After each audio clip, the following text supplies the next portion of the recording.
une nouvelle vidéo de lecture de Assia Kimous dans la chaîne Assia et Nour et Assia. On va lire une nouvelle histoire Décroche-moi la lune.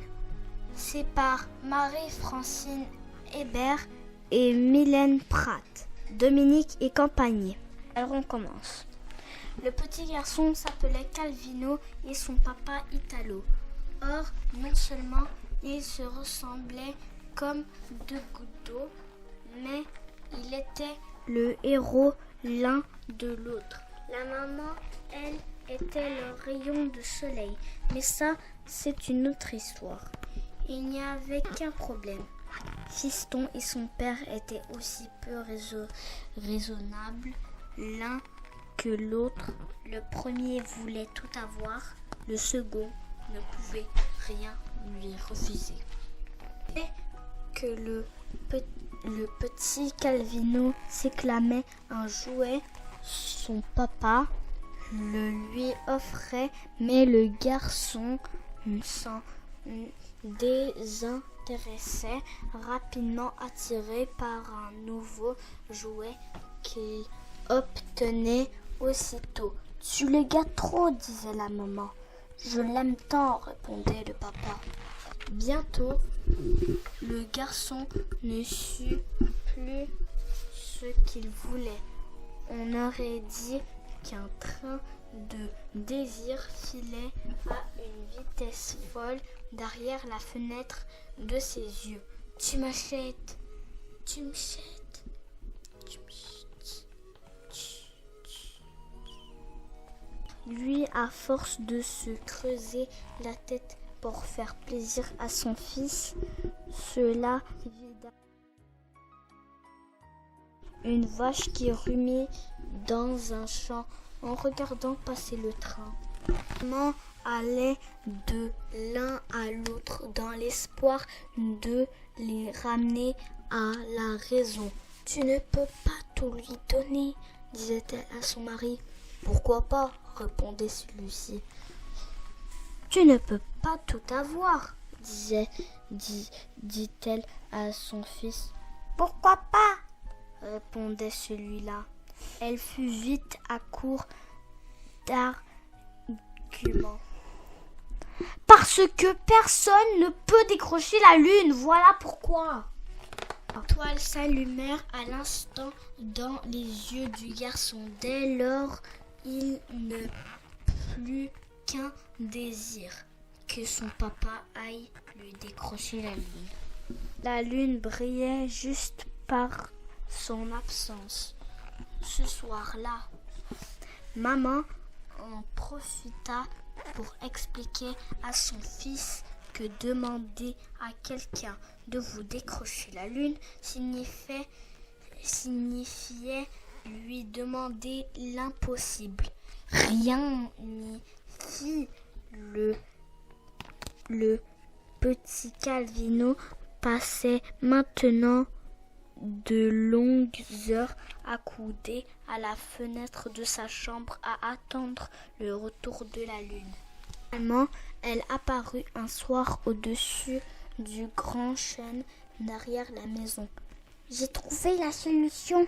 se dit le garçon. « Il suffit que papa grimpe au sommet de l'arbre. Là, il n'aura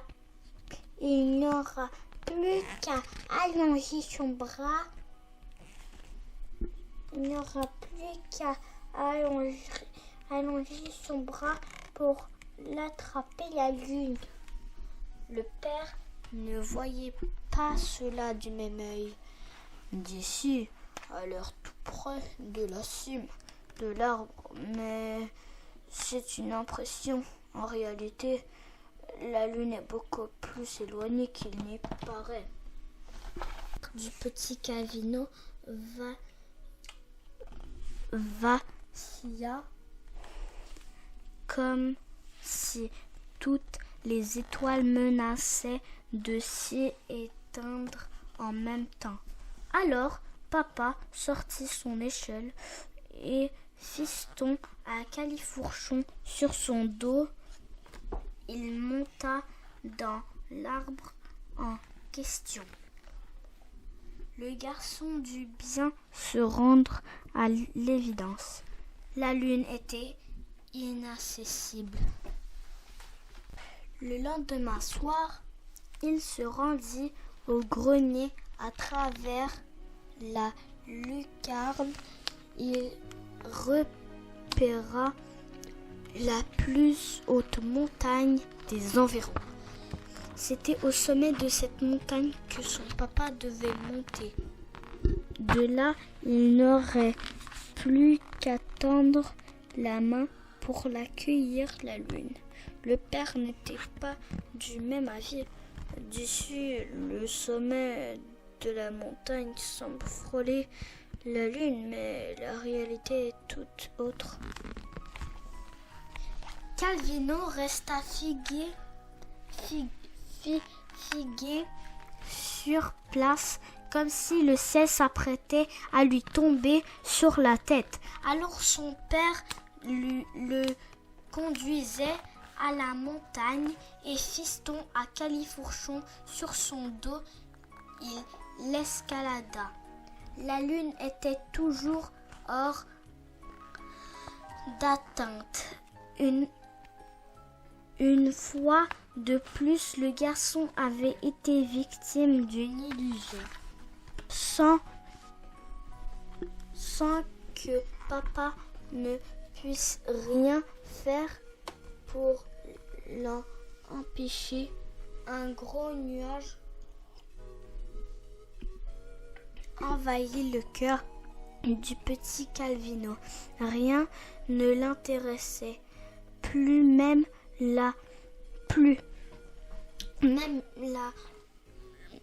pas le beau livre que maman lui avait offert et dans lequel on voyait des astronautes marcher sur la lune.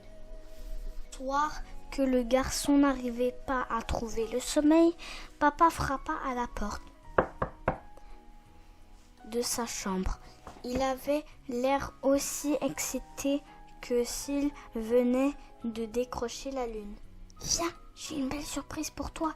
Fiston revêtit son gilet de sauvetage et enfila ses bottes de caoutchouc. Oui. Comme papa, puis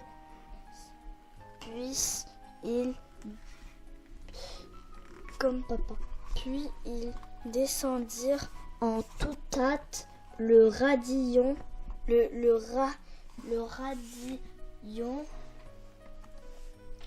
menant à la plage. « Voilà !» fit le père en désignant fièrement le milieu du lac. Le petit garçon aperçut la lune toute ronde à la surface de l'eau. Il sut alors que son papa l'aimait plus que tout au monde. « Oh !» fit-il en se jetant dans les bras de celui qui l'aimait lui aussi plus que tout au monde. Voilà pourquoi Calvino ne dirait pas à son père qu'il était à son tour victime d'une illusion, que la lune qu'il voyait dans le lac n'était pas la vraie lune, simplement son reflet. Deux prirent place dans la chaloupe. Fiston blottit contre la poitrine de son père et les petites mains de l'un sur les grandes mains de l'autre. Ils se mirent à ramer vers le milieu du lac sans dire un mot. Il y a des moments dans la vie d'un petit garçon où rien ne vaut le clapotis de l'eau contre les flancs